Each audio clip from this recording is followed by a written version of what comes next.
Ballia Lok Sabha 72 seat से captain ने किया नामांकन। 3 प्रमुख पार्टियों की बढ़ेंगी धड़कनें। भारतीय जननायक पार्टी से प्रत्याशी कैप्टन वैभव सिंह ने किया नामांकन। पूर्व और वर्तमान सरकारों पर विकास न करने का लगाया आरोप। शिक्षा, स्वास्थ्य, विकास और बेरोजगारी के मुद्दे पर लड़ेंगे चुनाव। कहा, कागजों में विकास हुआ है, धरातल पर नहीं। कागजों में बलिया स्मार्ट सिटी है, धरातल पर केवल कास है। वी गायब है।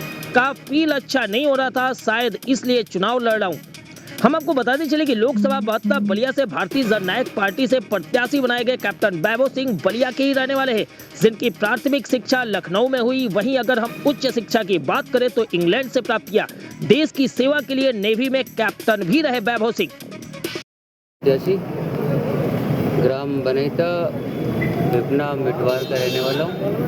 स्वतंत्र है। मैं भारतीय जननायक पार्टी के उस पार्टी से उम्मीदवार हूँ। यहाँ 72 लोग। किन मुद्दों को लेकर आप आए हैं? मुद्दे सिर्फ 4 हैं मेरे पास।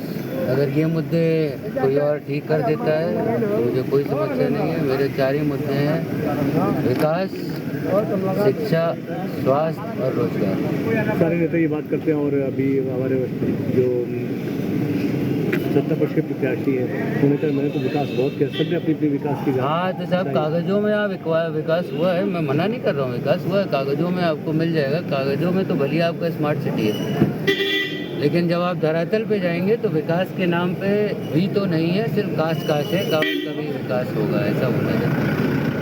वैभव जी, एक अच्छी लाइफ जी रहे थे आप, कैप्टन है नेवी में, उसके बाद आप राजनीति में कदम रखे हैं। क्या ऐसी वजह रही जो आपको राजनीति में आना पड़ा और आज आपने नामांकन कराया? बलिया में बहुत बार मैं आया हूँ और मुझे समस्याएं दिखी हैं, और उन समस्याओं को लेके मैंने ये फैसला लिया कि अब बलिया को एक बार सभी बलिया वासियों की तरफ से एक बार बलिया को भी देखने का मौका मिले कि विकास क्या होता है। और उन्हीं मुद्दों के विषय में मैं बात भी करता हूं। और अब बलिया में कागज बाद में बनेंगे, पहले काम होगा। आपने शिक्षा कहाँ से लिया है? मैंने शिक्षा लखनऊ से लिया है और मैंने इंग्लैंड से शिक्षा ली है अपनी। प्राथमिक एजुकेशन कहाँ से हुआ है? प्राथमिक एजुकेशन हमारा लखनऊ से हुआ। यानी बलिया की मिट्टी से आप जुड़े नहीं बचपन से? बचपन से नहीं जुड़े हैं, लेकिन मेरे बाबा यहाँ पे स्वतंत्रता संग्राम सेनानी थे। मेरे पिताजी वही जो आज युवाओं का हो रहा है पलायन, 90% युवा पलायन पे है, वही हमारे पिताजी 10-20% में थे। रोजगार नहीं है आपके पास, ना बलिया में है ना बलिया के आसपास है। कम से कम आदमी 10 से 6 के बाद घर पहुँच सकता है। आपको कैसा फील होता है बलिया में? फील अच्छा नहीं हो रहा था, इसीलिए शायद चुनाव लड़ रहा हूँ मैं।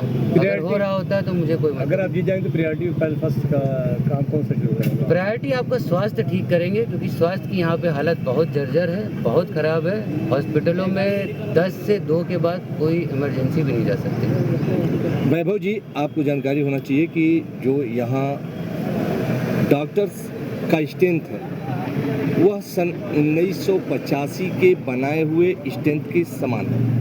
उसमें भी आधे डॉक्टर नहीं हैं। उस समय 225 डॉक्टर थे, अब 180 डॉक्टर हैं। 1985 की जो आबादी थी उससे आज की आबादी 2.5 गुना ज़्यादा है। तो फिर डॉक्टर आप कहाँ से लाएंगे? डॉक्टर शायद आपको मालूम नहीं है, आपके पास सिर्फ एक MBBS डॉक्टर है जिसके भरोसे पूरा बलिया चल रहा है। डॉक्टर लाने को क्या सर, डॉक्टर सरकारी नहीं है।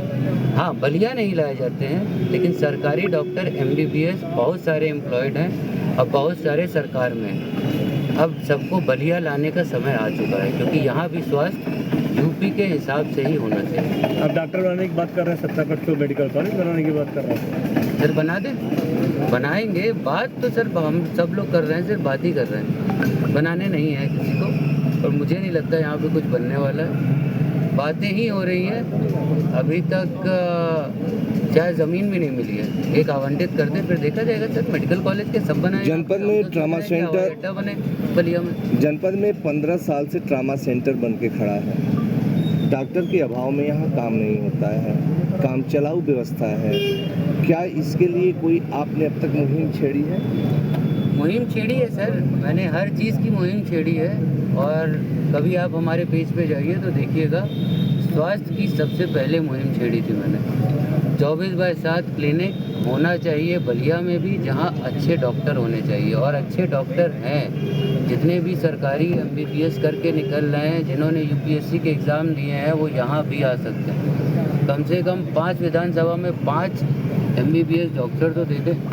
एक MBBS डॉक्टर के भरोसे पूरा बलिया चलेगा क्या? नहीं, MBBS तो बहुत सारे स्पेशलाइजेशन होता है किसी नहीं, स्पेशलाइज आपके पास एक थे ऑर्थोपेडिक सर्जन, वो भी चले गए हैं शायद। एक ही MBBS डॉक्टर है इस समय बलिया, प्राइवेट की नहीं, सरकारी बात।